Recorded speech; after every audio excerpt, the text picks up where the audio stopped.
Les Jeux de Londres auront lieu au stade, dans la piscine, dans les tribunes et en parallèle sur les réseaux sociaux. Une première dans l'ère olympique.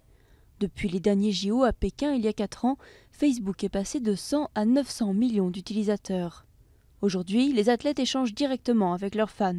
Je pense que c'est aussi intéressant aux gens qui nous suivent, aux fans de voir quelques photos de l'entraînement, mais je ne suis pas vraiment fan de dévoiler ma vie privée, donc c'est souvent que des photos de piscine et quelques séances de musculation, et je suis assez timide sur le sujet.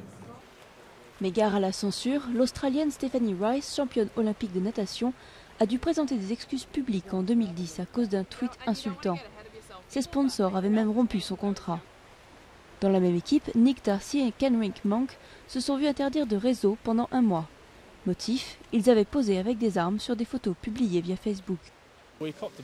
On a écopé d'une punition un peu sévère. Nous avons tout simplement été bannis des réseaux sociaux. Et puis on sera renvoyés à la maison dès la fin des Jeux.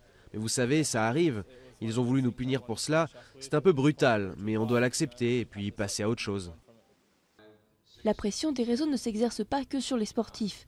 Même chose pour les organisateurs. Les moindres ratés se retrouvent instantanément en ligne.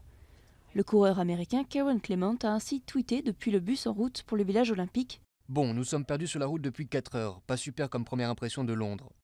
Les athlètes ont sommeil, faim et envie de faire pipi. Tous les événements sportifs sont désormais vécus en direct sur Twitter. Certains déclenchent jusqu'à 13 000 messages par seconde. Pour ces JO, les tweets des athlètes et des spectateurs seront traduits en couleurs et projetés sur la Grande Roue de Londres tous les soirs. Du jaune pour les messages positifs, du violet pour les négatifs, une façon de retransformer le virtuel en émotion réelle.